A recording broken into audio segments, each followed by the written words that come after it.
What's in your head, true believers? It's zombie time. Hello, everyone. My name is Tyler Stans, and this is What's Playing Tonight.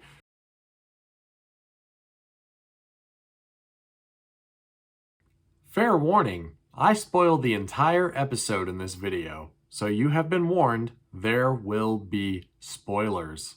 But enough about that. Let's talk about the latest episode of What If, titled, What If Zombies?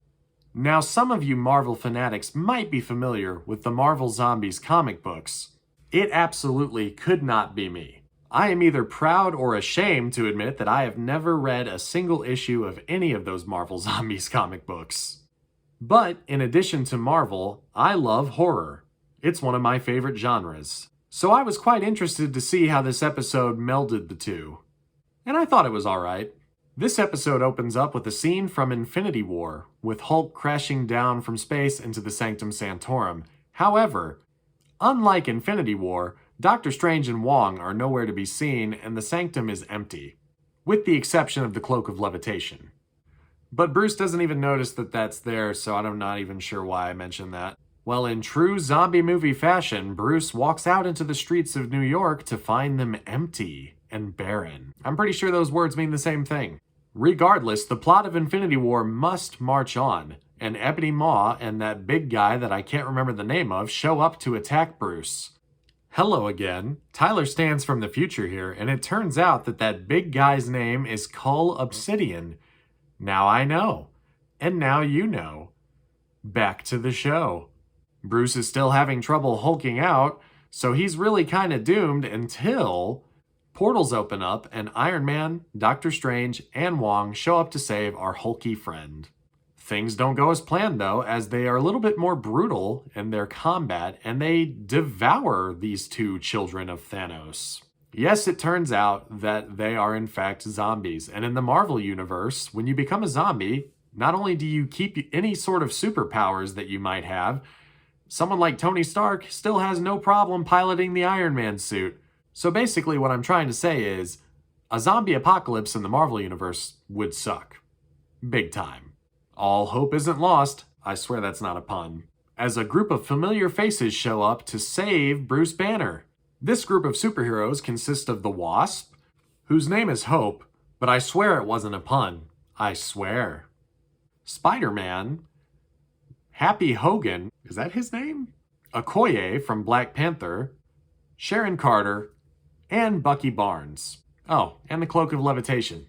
See, it's appropriate to mention it that time. Oh, and that Kurt guy from the Ant-Man movies. The guy with the Russian accent, who says Baba Yaga a lot. Remember that for later. They're able to escape the group of zombified heroes, and they make their way towards a camp that is said to be working on a cure for the virus. How did this virus start, you might ask? Well, remember in Ant-Man and the Wasp, whenever Hank Pym went into the quantum realm to look for his wife that was missing? I'm speaking, of course, of Janet Van Dyne. Yeah, it turns out that the zombie virus is a quantum virus. Very Marvel, very Ant-Man actually. So they make their way towards this camp and encounter many of our friends that have been zombified, and they lose some people along the way. Actually, they lose a lot of people now that I think about it. And when they make it to this camp, it's actually run by Vision, who is using the Mind Stone to repel the horde of the dead outside of this camp. See, it turns out that the Mind Stone has a way of interacting with the infection and almost controlling them. Vision has actually been able to cure our friend Scott Lang, but only his head. Yeah, he's a Futurama head in a jar. It's kind of jarring. But in sort of a reverse WandaVision scenario, Wanda is already infected and Vision is the one who's suffering. Will these two ever find true happiness together?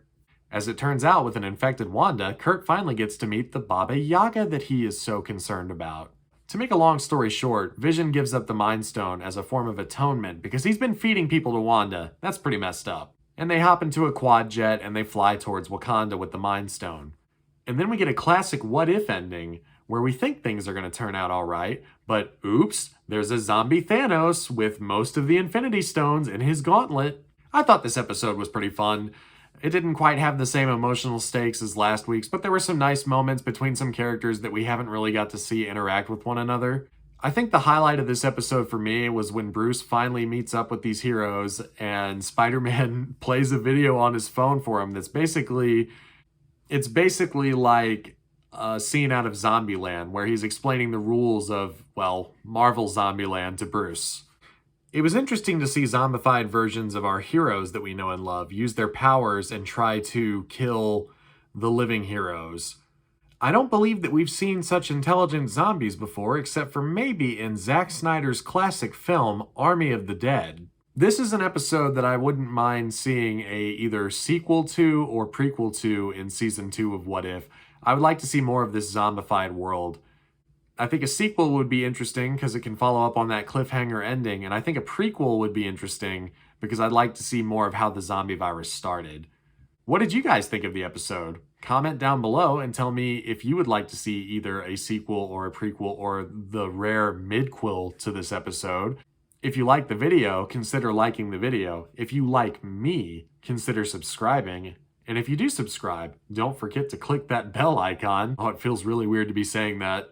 Thanks to everybody who's been watching my video. I really appreciate it. I've got a couple more things coming up. Be on the lookout for a review to a movie coming out called Malignant. It's the new James Wan horror movie coming out to HBO Max and theaters. Malignant will also be in movie theaters. If it's safe to do so, go support your movie theater. I went to the movies to go see Shang-Chi the other night. Had a great time. Obviously, be safe about it. We're going to keep pushing on with The Witcher. I'm really enjoying that so far, so look for that also. And if you have anything that you're interested in seeing me cover, comment down below, let me know, and I'll see what I can do. But until next time, I'm Tyler Stans. This is what's playing tonight, and I hope you guys have a great rest of your evening. Or morning. Depends on when you watch it, really.